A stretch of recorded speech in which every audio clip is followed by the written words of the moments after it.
하나님 말씀은 욥기 32장, 33장 말씀입니다.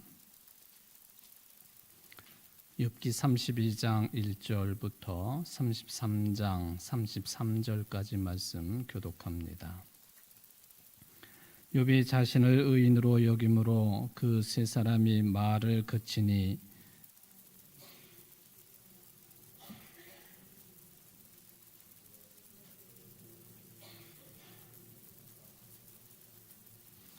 또 세 친구에게 화를 내면 그들이 능히 대답하지 못하면서도 욥을 정죄함이라.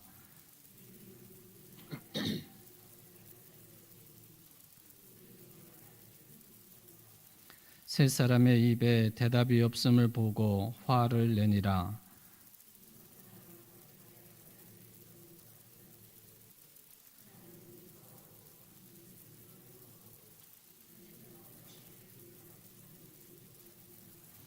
내가 말하기를 나이가 많은 자가 말할 것이요 연륜이 많은 자가 지혜를 가르칠 것이라 하였노라.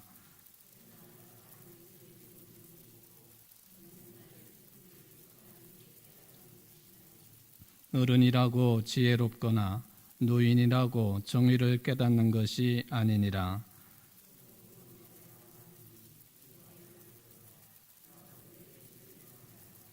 보라, 나는 당신들의 말을 기다렸노라. 당신들의 슬기와 당신들의 말에 귀 기울이고 있었노라.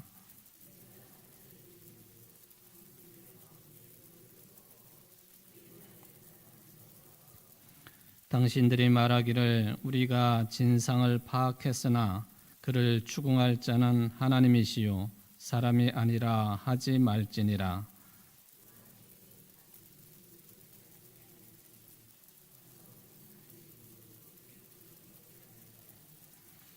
그들이 놀라서 다시 대답하지 못하니 할 말이 없음이었더라.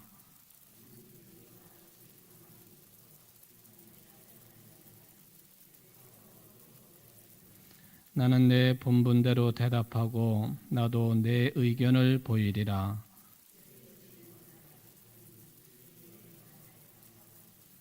보라, 내 배는 봉한 포도주통 같고 터지게 된 새 가죽 부대 같구나.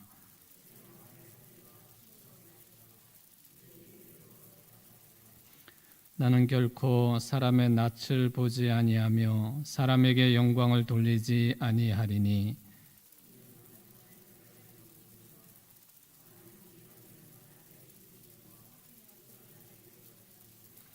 그런즉 욥이여 내 말을 들으며 내 모든 말에 귀를 기울이기를 원하노라.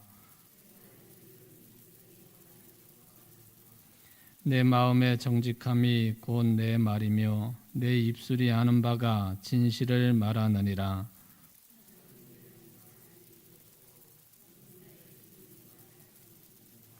그대가 할 수 있거든 일어서서 내게 대답하고 내 앞에 진술하라.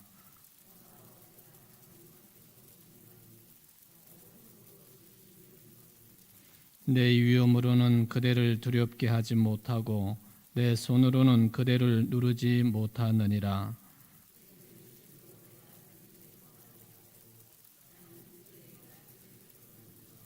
이르기를 나는 깨끗하여 악인이 아니며 순전하고 불의도 없거늘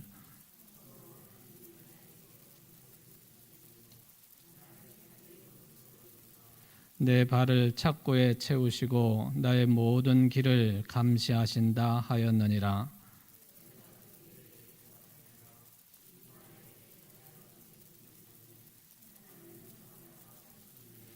하나님께서 사람의 말에 대답하지 않으신다 하여 어찌 하나님과 논쟁하겠느냐.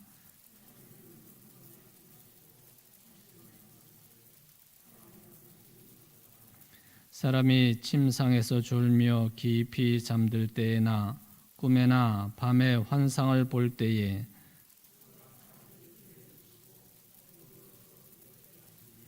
이는 사람에게 그의 행실을 버리게 하려 하심이며 사람의 교만을 막으려 하심이라.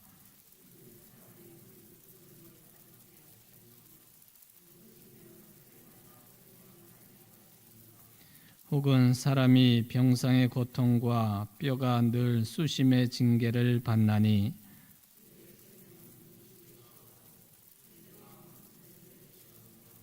그의 살은 파리하여 보이지 아니하고 보이지 않던 뼈가 드러나서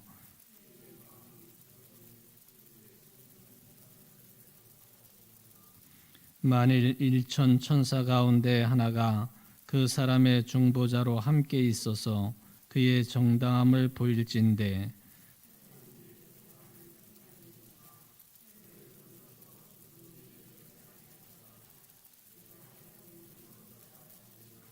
그런즉 그의 살이 청년보다 부드러워지며 젊음을 회복하리라.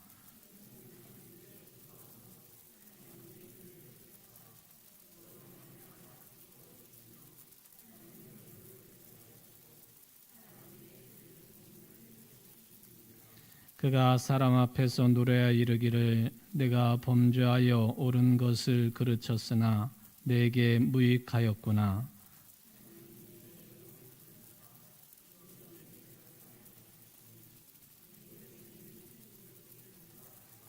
실로 하나님이 사람에게 이 모든 일을 제삼 행하심은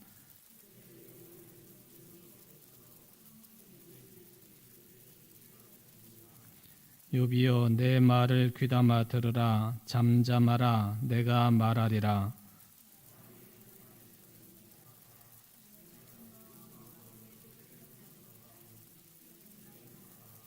만일 없으면 내 말을 들으라 잠잠하라 내가 지혜로 그대를 가르치리라. 아멘.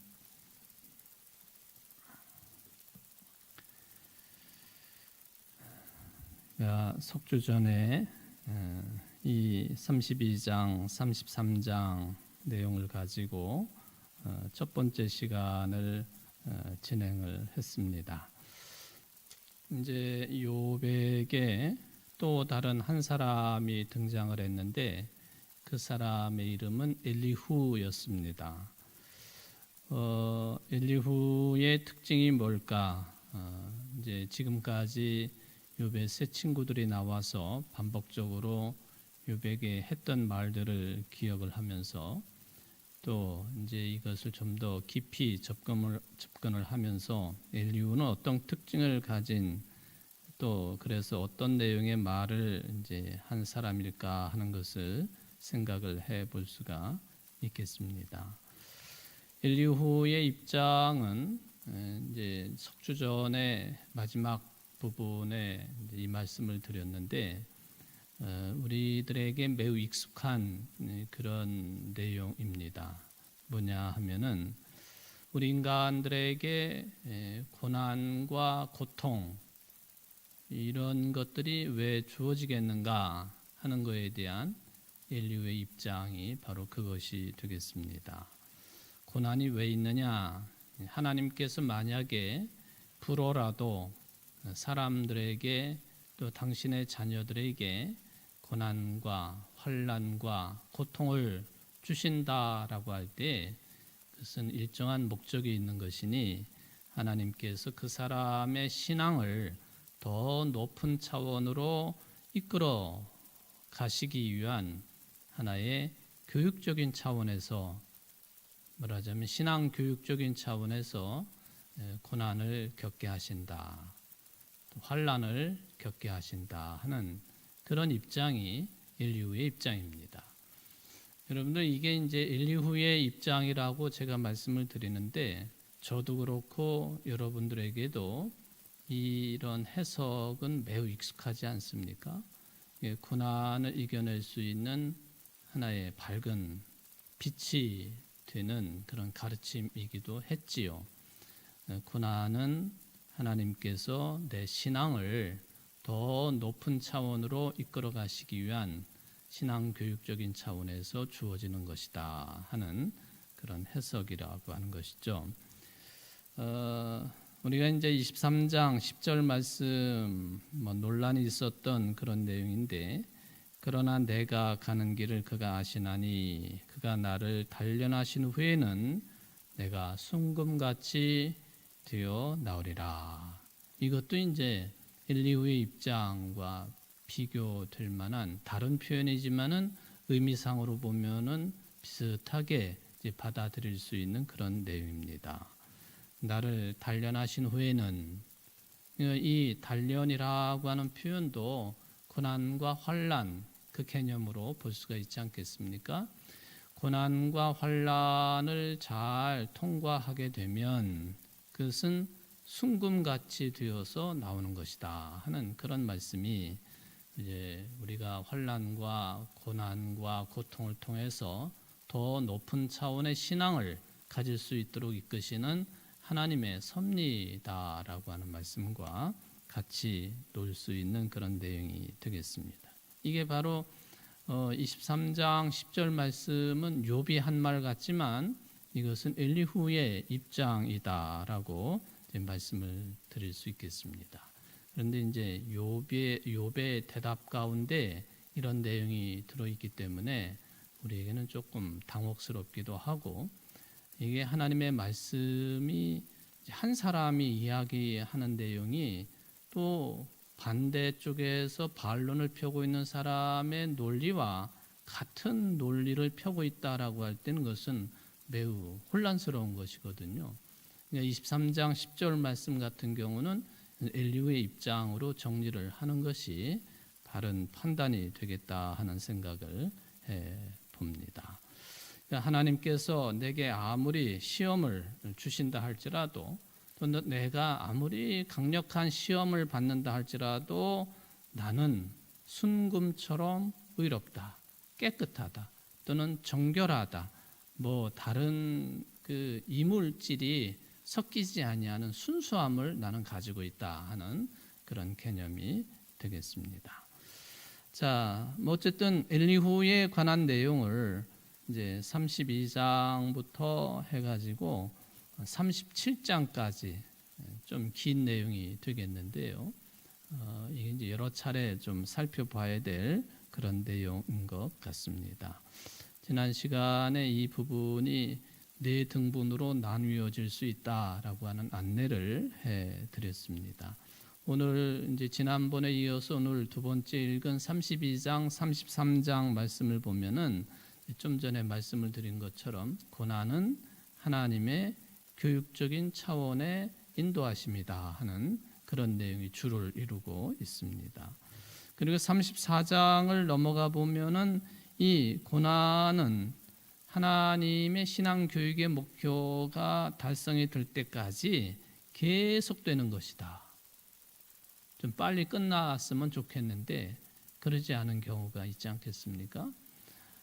우리들이 인생의 삶을 살다가 보면은 이 어려움이 한꺼번에 확 쓰나미처럼 밀려올 때도 있지만은 이 어려움이 고난과 환난과 고통이 끊임없이 반복이 되는 그런 개인적인 삶을 바라볼 수도 있고, 또 어느 한 집안도 어느 한 가문도 그런 어려움들이 끊임없이 계속되는, 저분은 왜 저렇게 늘 사는 게 어려울까? 물질적인 어려움이 아니라 이게 환난과 고통 가운데 거하게 될까? 또 저 집안은 왜 그럴까? 그런 생각을 이제 할 때가 있지 않겠습니까? 그러니까 하나님께서 신앙 교육에 정해놓으신 목표가 이루어질 때까지 계속된다라고 하는 그런 입장, 이게 이제 엘리후가 가지고 있는 그런 입장이다 하는 것입니다. 그렇다면은 그런 신앙 교육의 목적은 뭐냐? 그는 그런 고난을 당하는 사람은 분명히 하나님께 속한 사람이기 때문에 참고 인내하고 기다려야 되는 것이다 하는 그런 내용이 35장의 주된 내용이 되겠습니다. 그리고 마지막에 36장, 37장 내용을 보면은, 그러므로 우리는 이 모든 그게 뭐 사도 바울이 그 로마서 8장에서 주신 말씀처럼 모든 것이 협력해 선을 이루게 된다 하는 그런 개념이 우리 신앙 가운데 있지 않겠습니까?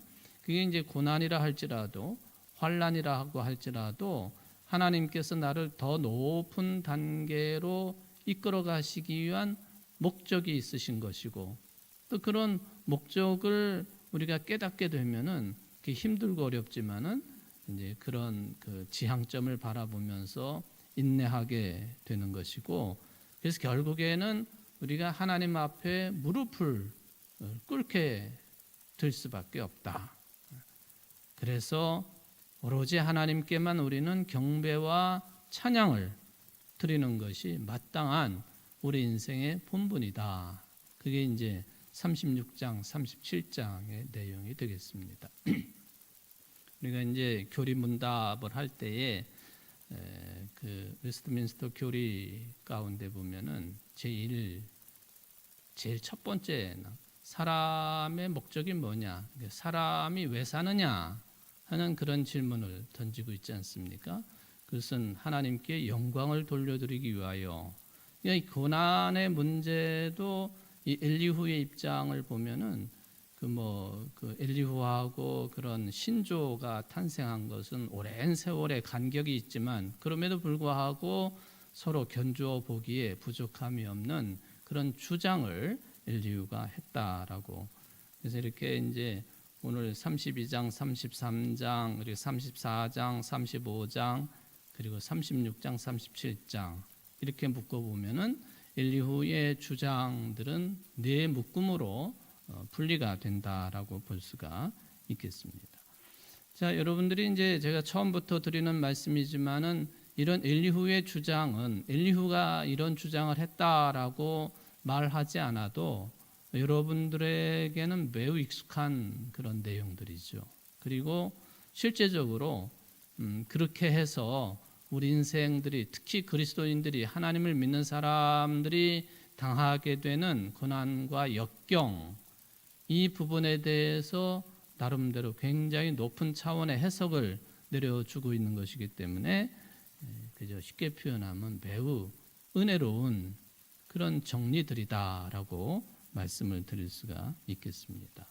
설교도 이런 식의 설교가 꽤 많은 것도 우리가 솔직히 시인을 하게 됩니다. 그리고 우리도 그렇게 살아야 된다 하는 것이죠. 어려움을 겪을 때 이거는 하나님께 주신 시험이기 때문에 이걸 잘 극복하고 인내해서, 그리고 기다리면서 하나님께만 경배와 찬양과 그리고 영광을 돌려드리는 그런 삶이 가장 온전한 하나님의 자녀들의 삶이 되는 것이다 하는 그런 생각이 엘리후의 논리라고 하는 것이죠. 결코 이것은 틀렸다라고 말해도 안 되는 것이고, 또 나쁘다라고 말할 수도 없는 것이고요.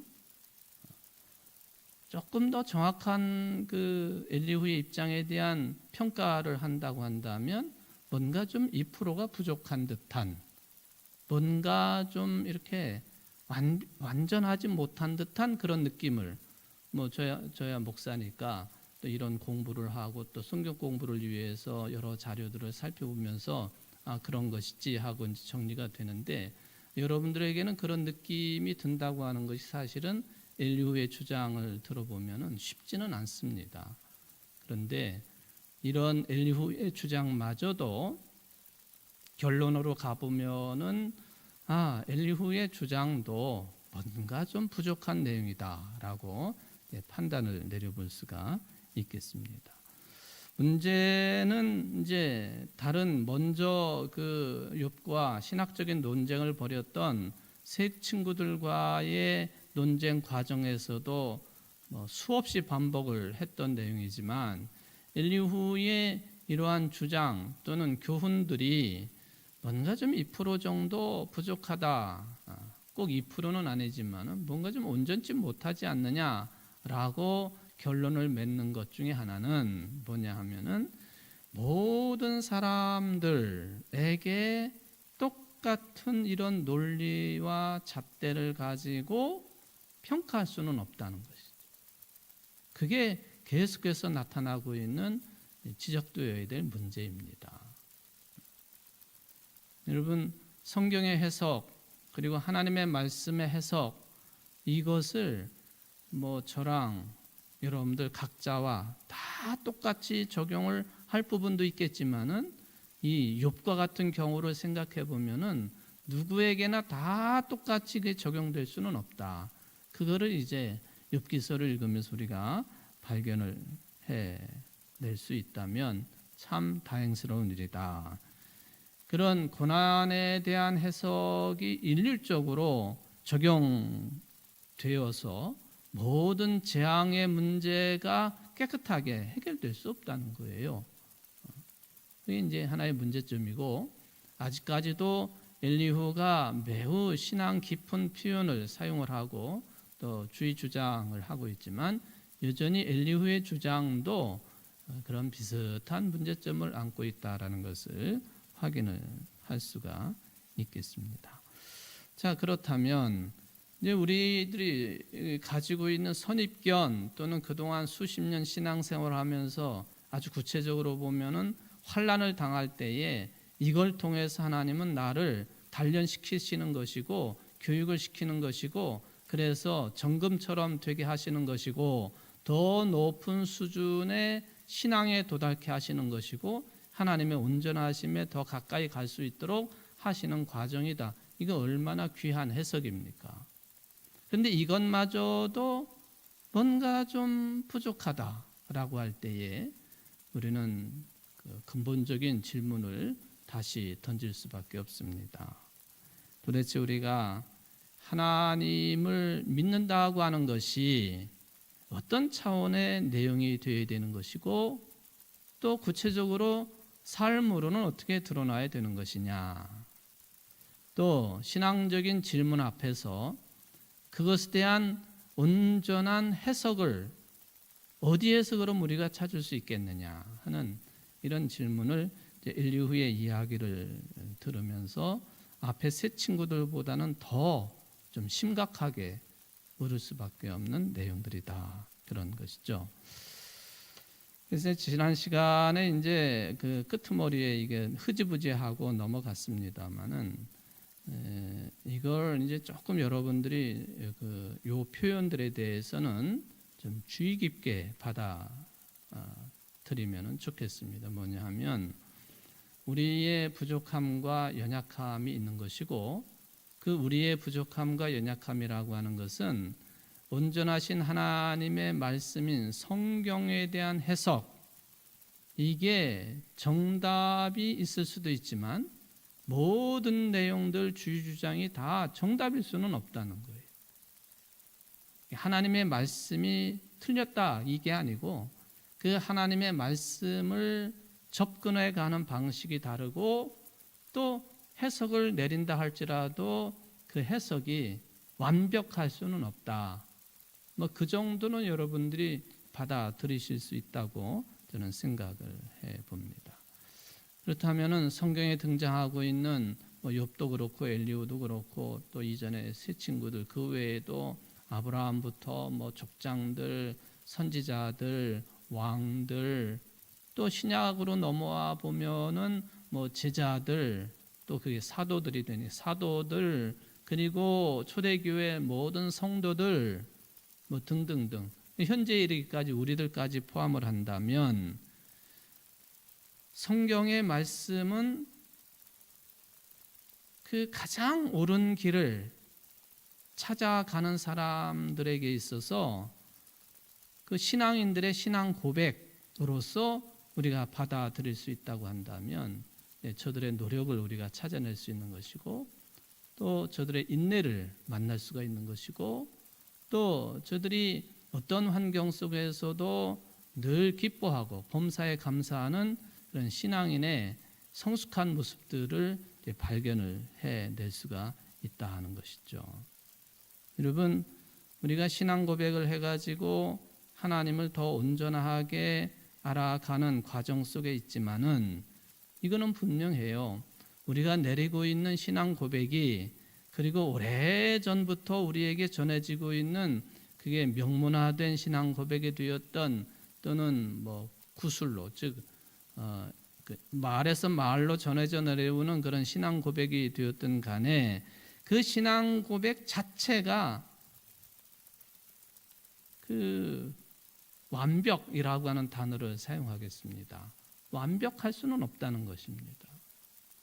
이걸 다르게 표현하면은 신앙 고백 그것이 하나님의 뜻, 온전하고 완벽한 하나님의 뜻 자체라고 말하기에는 그건 어폐가 분명히 있는 것이죠.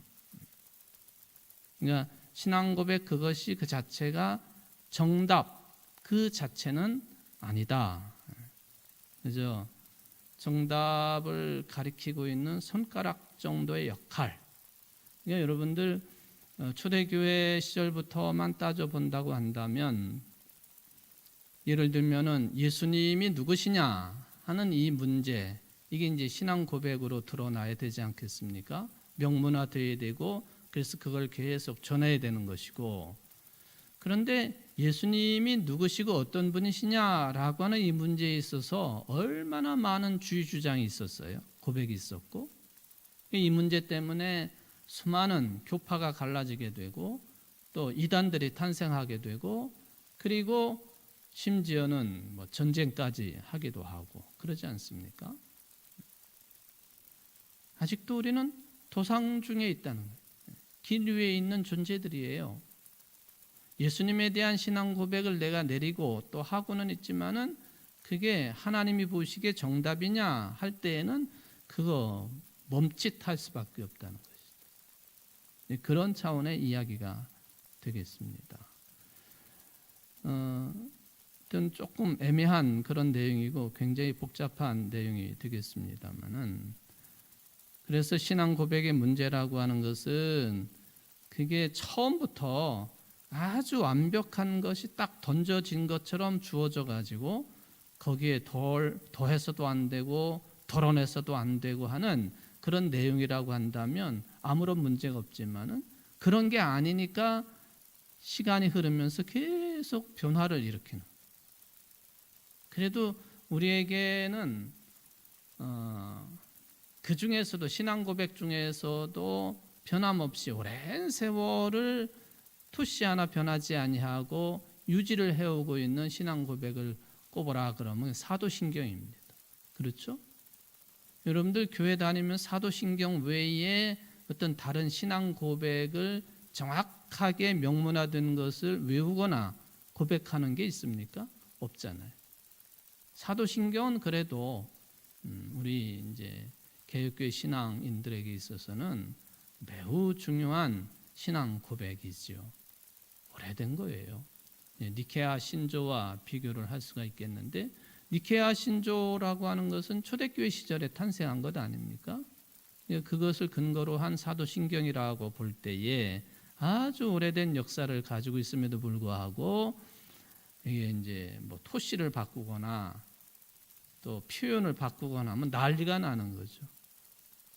저희 교회도 지금 사도신경을 새로운 것을 채택하지 않잖아요. 한참 전에 이 사도신경이 이제 뭐 찬송가가 새로 이제 발간이 되면서 사도신경도 바뀌고 뭐 주기도문도 표현이 달라지고 그럴 때에 이 부분에 대해서 어떻게 하는 것이 우리 교회 입장이 좋겠는가 하는 것에 대한 당회에 토론이 있었어요. 뭐 현대인들에게 조금 더 어울리는 그런 표현으로 정리가 된 사도신조, 사도신경이다라고 할 때에 그래도 우리 당회는 그런 것은 함부로 손대는 것이 아니다. 그런 입장을 정리를 해서 지금까지 오는 겁니다. 다른 교회들은 많은 교회들이 바꿨죠. 새로운 것으로. 쉬운 일이 아닙니다. 그게. 천년 이상의 역사를 가지고 있는 신앙 고백문을, 그 내용을 변개를 한다고 하는 것 쉬운 일이 아니다. 이 사도신경 외에는 우리들이 그 교회의 역사와 전통, 신앙관에서 채택을 하는 게 거의 없어요. 그렇죠? 주기도문이야 뭐 성경에 나와 있는 그대로니까요. 왜냐하면 사도신경이라고 하는 건 성경에 사도신경이 들어있지를 않아요. 그렇지 않습니까? 여러분들 신약성경 읽으시면서 사도신경 내용이 딱 들어있는 게 있어요? 없잖아요. 그러니까 성경의 내용을 근간으로 해서 세계 교회들이 협의회를 거치고 또는 공의회를 하고 해가면서 그를 문장을 다듬고 성서 정신에 위배되지 아니하고 복음 정신에 위배되지 아니하고 또 교회의 역사와 전통에도 위배되지 아니하고 뭐 이렇게 정리를 해가지고 우리가 뭐 신앙의 보물처럼 유지하고 있는 내용이지요. 성경 외의 내용들을 정리한다고 하는 것은 결코 쉬운 일이 아닙니다. 그래서 이게 신앙 고백 이야기를 하다가 이렇게 이제 조금 다른 이야기를 드렸습니다만은 우리들이 어떠한 내용의 사도신경도 마찬가지예요. 사실은 어떠한 내용의 사도신경이라고 할지라도 또는 신앙 고백이라고 할지라도 그 내용 자체가 하나님 자체는 아닌 거예요. 주님 오실 때까지 그건 해결이 안 될 문제 중에 하나라고 볼 수가 있겠습니다. 요 정도까지만 이제 말씀을 드리겠습니다. 자, 이제 32장, 33장 구체적으로 좀 들어가 보겠는데요. 첫 번째 단락이 이제 32장 1절부터 22절까지 32장 전체라고 볼 수가 있겠습니다. 이게 전체적으로 보면은 계속 반복되는 표현이지만은 깊이 있는 내용들인 것은 분명합니다. 그리고 이 엘리후라고 하는 사람의 자기 주장에 대한 확신이 얼마나 강한 인물이었는가 하는 것을 이전에 나왔던 다른 세 친구들에 비해서 더 명확하게 확인을 할 수 있습니다. 예를 들면 22절 말씀 한번 보십시오. 이는 아첨할 줄을 알지 못함이라. 만일 그리하면 나를 지으신 이가 속히 나를 데려가시리로다. 그러니까 만약에 내가 사람의 얼굴을 향해서 아첨하는 말을 한다든지 또는 체면 치레하기 위해서 이런저런 말을 한다고 한다면 하나님께서 나를 속히 데려가시는 것이 더 낫다. 이건 무슨 이야기냐면 그만큼 엘리후라고 하는 사람이 자기 주장에 확신이 강했던 인물이다 하는 그런 이야기가 되겠습니다. 실제적으로 엘리후라고 하는 사람은 이 표현들을 잘 살펴보면은 소위 말하면은 영적인 통찰력, 영적인 분별력이 있는 사람, 그게 더 정확한 표현일 것 같아요. 뛰어난 사람이다 그것보다는 영적인 분별력과 영적인 통찰력이 분명하게 서 있는 사람이에요.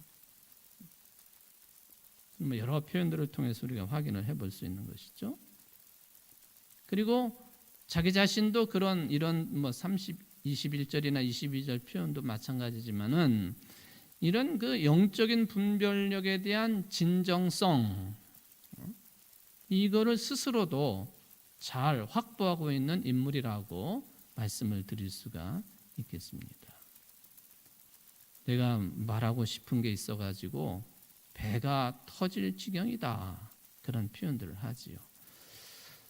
실은 이제 연배로 보면은 앞에 세 사람의 욥의 친구들보다도 엘리후는 연배가 낮은 사람이에요.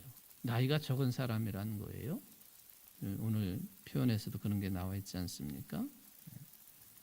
그럼에도 불구하고 앞에 세 친구들보다도 세계를 보는 눈이 더 확실하고 뚜렷하고 넓고 하나님과의 관계도 더 깊고, 아까 이제 영적인 진정성, 분별력 그런 말씀을 드렸지만은 이런 영적인 차원에서도 세 사람하고만 비교를 해봐도 특출한 사람인 건 분명합니다.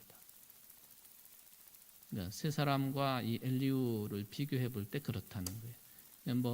성경에 있는 모든 인물들과의 비교가 아니라 앞에 먼저 스쳐 지나간 세 사람과 비교해 볼 때 그런 평가를 내려볼 수가 있겠습니다.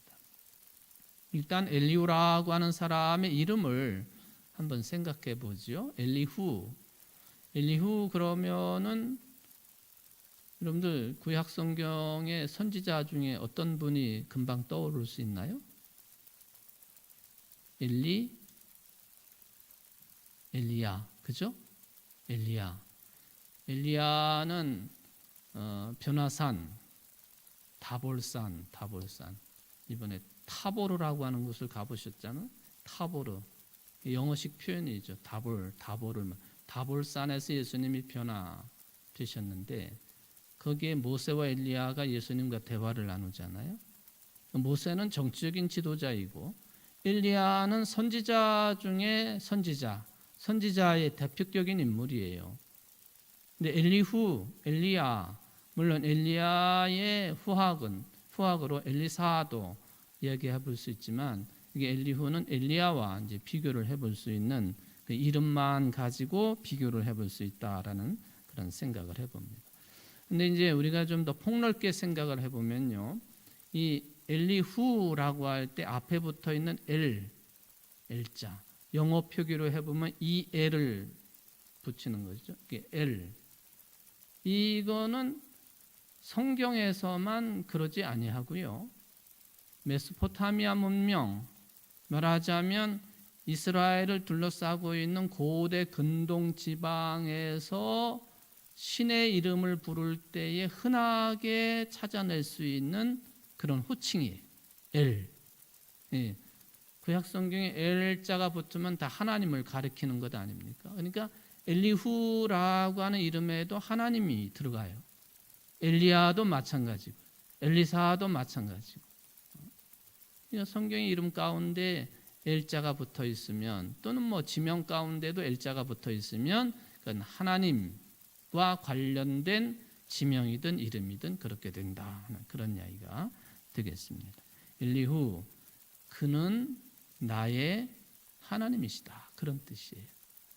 그는 나의 하나님이시다.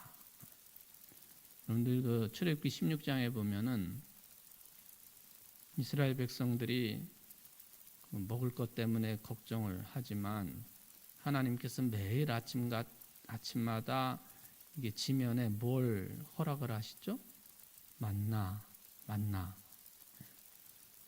만나라고 하는 이 이름 자체는 만후라고 하는 그런 단어로부터 탄생을 하죠. 이게 뭐냐? 만후. 이게 이제 만나가 그 빵 또는 떡처럼 일용할 양식이 되는 것이기 때문에 우리식으로 표현한다면 이게 웬 떡이냐? 뭐 그런 개념이에요.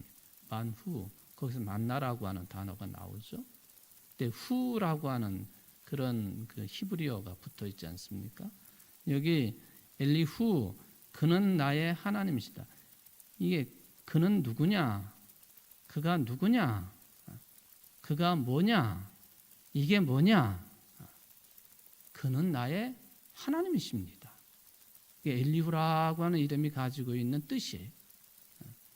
그 대신에 엘리야라고 하는 이름은 여호와는 하나님이라고 하는 그런 뜻을 가지고 있죠.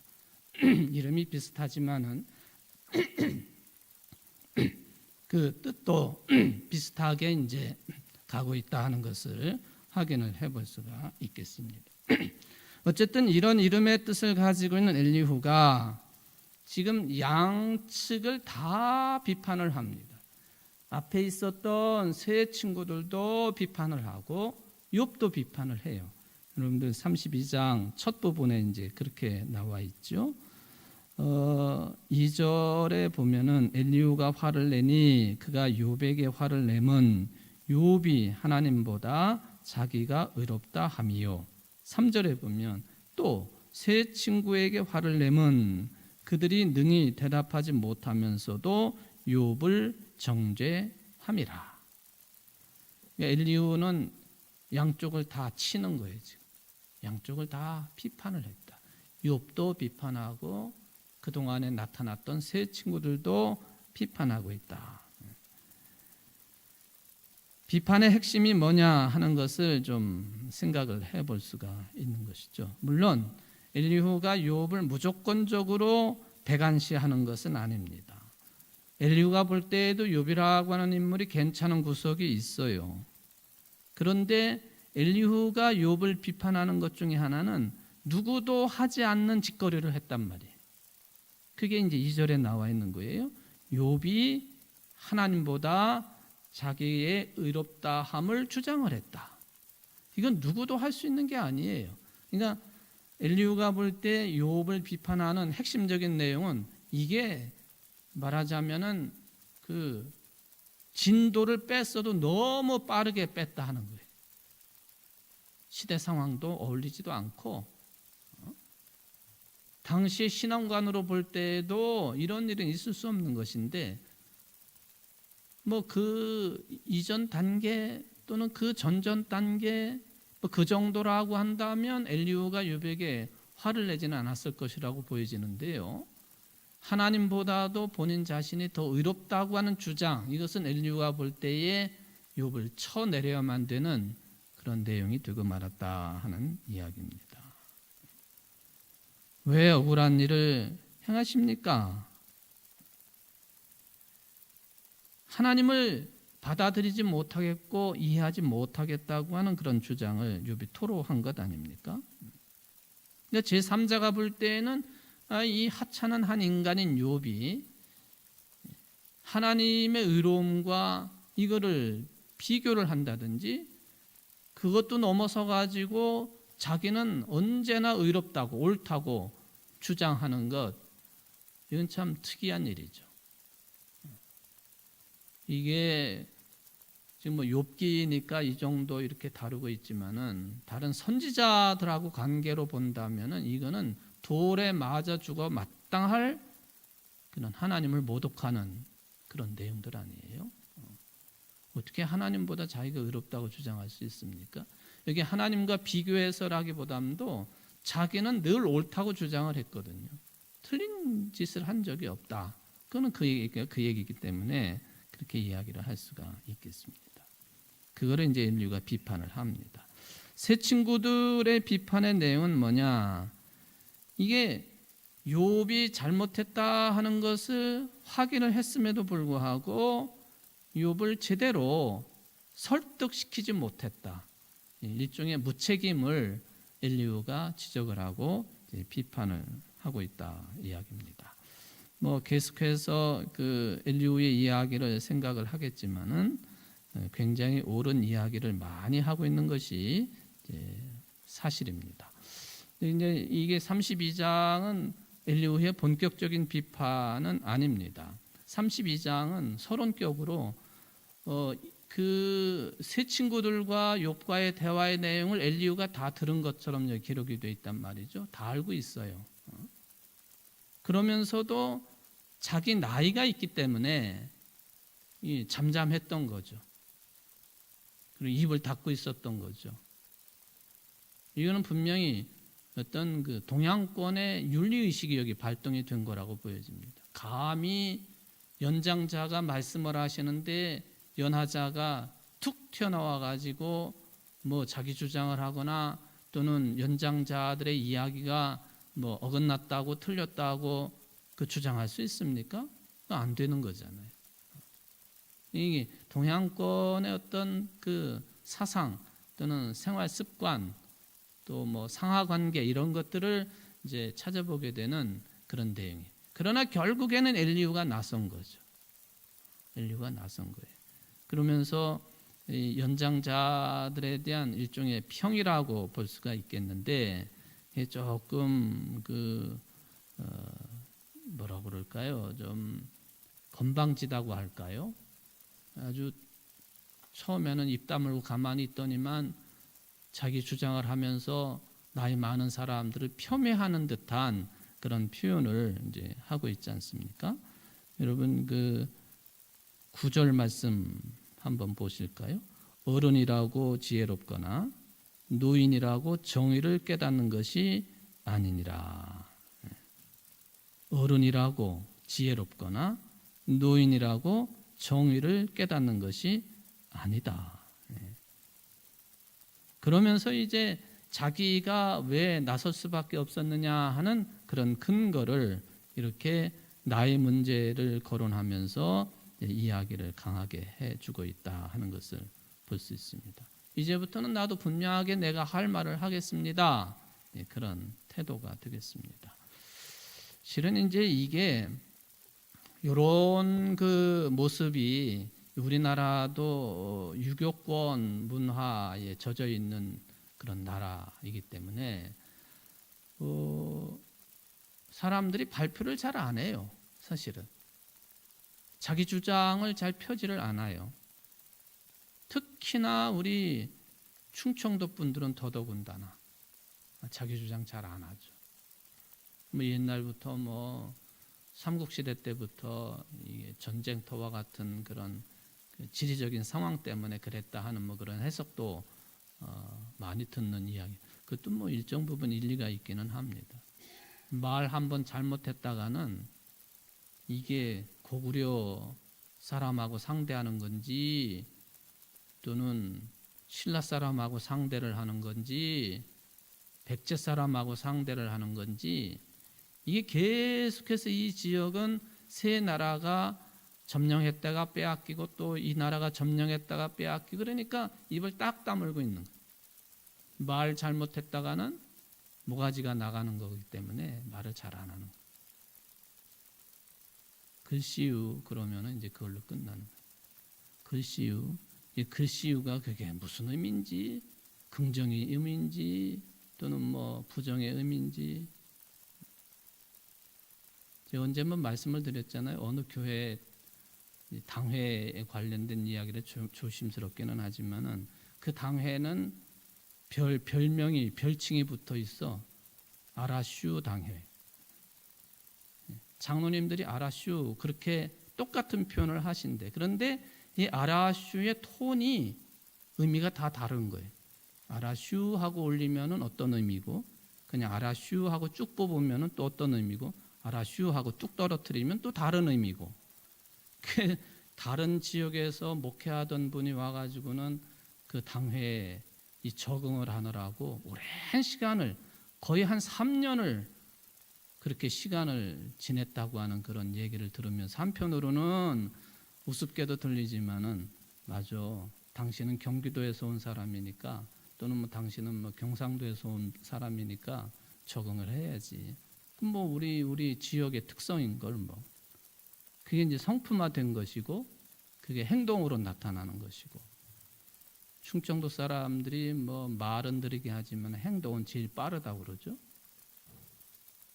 여러분 충청도 사람들 충북은 좀 빼고 충남 분들이 이제 대체적으로 그렇다고 볼 수도 있겠는데 그 정치 경제나 특히 정치적인 분야에서 보면은 충남 분들이 아주 주요한 자리를 많이 가지고 계세요.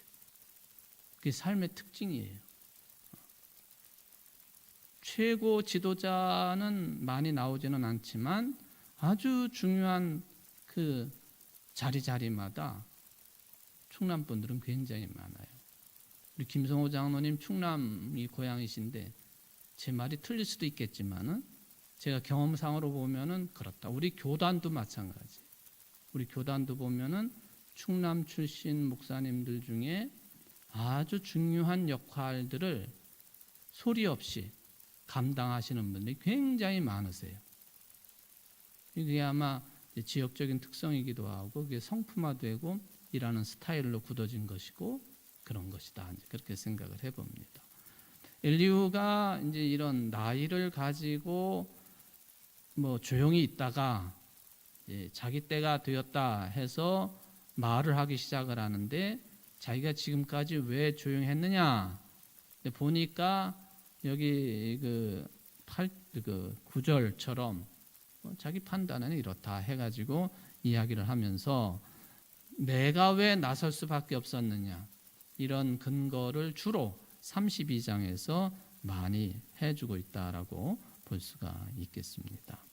그 중에 이제 여러분들 18절 한 절만 더 보고 시간이 많이 갔습니다만은 마치도록 하겠습니다. 18절 같이 읽어볼까요?